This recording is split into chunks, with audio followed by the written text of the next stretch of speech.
बहुत सारे ऐसे टीनेजर हैं या यंगस्टर हैं जिनकी एज 15 से लेके 25 तक है। उनमें क्या प्रॉब्लम होती है कि उनका और उनके पिताजी का, या लड़की है तो उसकी माता के साथ या पापा के साथ, पेरेंट्स के साथ, बेसिकली एक स्टूडेंट का पेरेंट्स के साथ मतलब कन्फ्लिक्ट होते रहते हैं, झगड़ा होते रहता है। किसी भी बात पे उठा, कभी और उठ गए, कभी और उठ गए, ऐसा होते रहता है, मतलब झगड़ा होते चलता रहता है। तो इसका कॉज क्या है, उसकी डेप्थ में चलेंगे, उसका सोल्यूशन निकालेंगे। मेरा भी अगर मैं देखूं तो 1 साल पहले मैं चला जाऊं, 1-1.5 साल पहले, तो मेरे पिताजी से बहुत ज्यादा कन्फ्लिक्ट होती थी, बट अब बहुत कम होती है, नहीं होती है। लगभग टाइम अभी तो बहुत कम है, नहीं होता है किसी भी बात को लेके। और क्यों नहीं होता है, क्योंकि ये 4 पॉइंट्स आप याद रखोगे तो आपका भी बिल्कुल नहीं होगा। नंबर 1 पॉइंट है कि ईगो को छोड़ के अपना जो भी पॉइंट ऑफ व्यू है, जैसे मैं बोल रहा हूँ कि ये सही है, पापा बोल रहे हैं कि ये सही है, तो दोनों में कन्फ्लिक्ट होना ही होना है। बट मैं क्या करता हूँ कि मैं अपना छोड़ देता हूँ कि मैं क्या कह रहा हूँ इसको छोड़ो, ये देखो फैक्ट्स क्या बोल रहे हैं, जो डाटा है वो क्या बोल रहा है, जो फैक्ट्स है वो क्या बोल रहे हैं, उसको देखता हूँ और उसको देख के तब डिसीजन लेता हूँ और उसको उनको दिखाता हूँ पापा को कि देखो, अगर मैंने, जैसे इंजीनियरिंग है, इंजीनियरिंग आपके पापा बोल रहे हैं कि कर लो, तो इंजीनियरिंग का फैक्ट्स उनके सामने रखो कि इंजीनियरिंग अगर करना है तो मुझे इतना पैसा लगेगा, इतना टाइम लगेगा, और इसके बाद मुझे सैलरी इतनी की मिलेगी, और ये काम भी मेरे को पसंद है या नहीं है, ये पूरा फैक्ट उनको बताओ।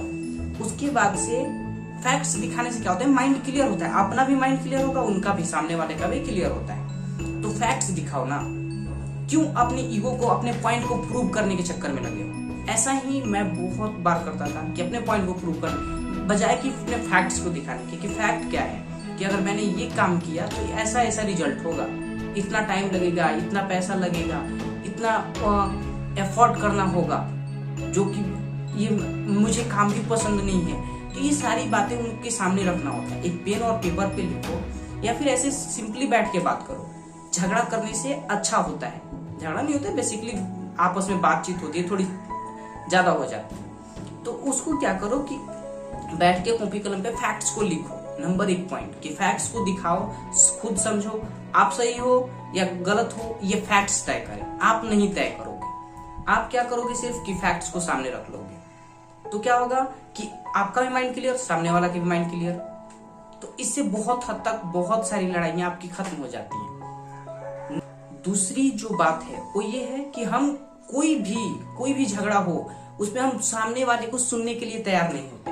तो जब तक किसी को सुनोगे नहीं, उसको समझोगे कैसे, और समझोगे नहीं तो उसका हल कैसे निकालोगे। जब हम सामने वाले को सुनते हैं तो उसका पॉइंट समझ पाते हैं कि हाँ ये सही बोल रहे हैं। हो सकता है कि बहुत ज्यादा सही हो उनका बात। जैसे अगर मेरे पिताजी बोल रहे हैं कि सरकारी जॉब कर लो, तो वो क्यों बोल रहे हैं, क्योंकि सरकारी जॉब सेफ और सिक्योर है, वहां पे ज्यादा उथल नहीं है लाइफ में, एकदम सेफ, एक सैलरी मिलती रहेगी आपको पर मंथ, आप खाते पीते मस्त लाइफ कटेगी। तो मेरे पिताजी इसलिए उसको बोल रहे हैं कि वो चाहते हैं कि मेरा बेटा सेफ और सिक्योर रहे, वो मुझे बचाना चाहते हैं, मुझे सेफ रखना चाहते हैं। तो इसमें गलत क्या है। जब मैंने उनको समझा, उनको सुना, तो ये बात समझ में आई। ऐसे ही आप अगर अपने पापा को सुनते हो, अपने पेरेंट्स को सुनते हो, तो आपको माइंड में ये बात आता है कि हाँ चलो इनका पॉइंट तो सही है, इनका पॉइंट बिल्कुल सही है कि ये चाहते हैं कि मैं सेफ रहूं, तो इसमें गलत क्या है। तो अब अपने पॉइंट को समझने के, समझाने के जगह पे उनके पॉइंट को समझो कि वो क्या चाहते हैं, अब वो क्या करना है वो आप डिसीजन लेना, बट इसको पहले उनके बारे में समझो कि वो क्या चाहते हैं। नंबर 2 पॉइंट बहुत इंपॉर्टेंट है, सुनो। किसी भी रिलेशनशिप में सामने वाले को सुनना होता है, तब वो रिलेशनशिप अच्छा होता है। नंबर 3 पॉइंट, जब भी आपको लगे कि इस टॉपिक पे बात करने से कन्फ्लिक्ट बढ़ जाएगा, जैसे कैरियर के बारे में बात करने से, या फिर बहुत सारे टॉपिक्स होते हैं जिन पे बात करने पे बात बढ़ जाती है, उन टॉपिक्स पे बात ही मत करो, कोई और टॉपिक चूज करो, उस पे बात करो।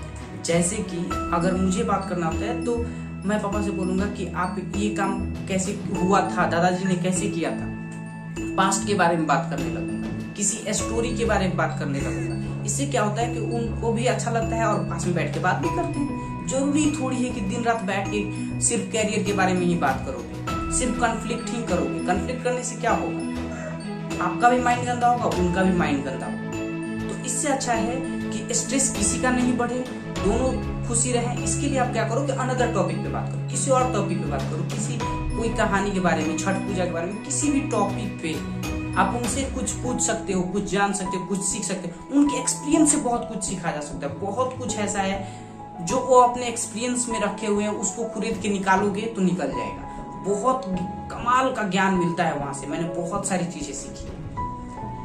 नंबर 4 पॉइंट, ये बहुत इंपॉर्टेंट पॉइंट है। जो भी यंगस्टर्स मुझे देख रहे हैं उनके लिए वो क्या है कि your parents want to save you. आपके माता पिता आपके बारे में कभी भी कुछ भी गलत नहीं सोचेंगे। दुनिया में 2 लोग हैं सिर्फ जो आपके बारे में सिर्फ अच्छा सोचते हैं, वो है एक माता और दूसरे पिता। तो उनके पॉइंट को समझो अच्छे से कि वो आपको सेव करना चाहते हैं। जैसे मेरे पिताजी अगर बोल रहे हैं कि तुम उस लड़के से बात मत करो, तो वो कोई कॉज है जिसकी वजह से मना कर रहे हैं, क्योंकि वो उस लड़के में कुछ देख सकते हैं, कुछ बुराई देख सकते हैं जो मैं नहीं देख सकता। तो छोड़ दो ना, क्या जरूरत है कि दुनिया में सिर्फ एक ही लड़का है, उस लड़के से बात करना है, छोड़ दो उसको। और दूसरा क्या तरीका है कि अब किसी और को दोस्त बनाओ, किसी और से दोस्ती करो। सबसे अच्छा अपने पिता से दोस्ती करो, उनसे बात करते रहो, उनके साथ घूमने जाओ। बहुत बेटर स्टिल कि आपको एक्सपीरियंस, अनुभव मिलता रहता है। तो आप क्या करो कि छोटी मोटी बातों पे लड़ाई करने की जगह पे कंप्रोमाइज कर लो। कि चलो आप बोल रहे हो कि हाँ मुझे लाल शर्ट नहीं पहननी है, ये कलर की शर्ट पहननी है, तो ठीक है, कोई दिक्कत नहीं है, ये शर्ट पहन लेता हूँ। फिर कभी कभी अपने पसंद का, कभी पिताजी की पसंद, कभी माँ की पसंद, सबके पसंद का कपड़ा पहनते हो, क्या दिक्कत है उससे? कपड़ा पहनने में कोई दिक्कत नहीं है। तो वो आपको हमेशा ही बचाना चाहते हैं। और लास्ट पॉइंट है कि अपने माता पिता के लिए हमेशा दिल से आभार व्यक्त करो, क्योंकि वो नहीं होते तो आप नहीं होते। तो उनके लिए दिल से आभार, उनके लिए दिल से प्रेम निकलना चाहिए। उनके लिए रोज प्रेयर करो। जो थैंक यू होता है ना, थैंक यू अपने मन में बोलो कि thank you for that my dad. आपने मुझे ये साइकिल बचपन में दिलाई, मैंने इतनी जिद की, इसके लिए बहुत बहुत आपका धन्यवाद। उनके सामने जाके नहीं करना, अकेले में बैठ के करो, रोज रात को सुबह करो।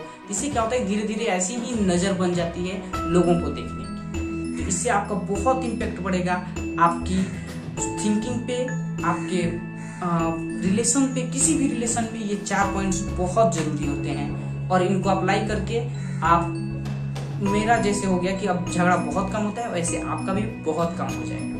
Thank you so much.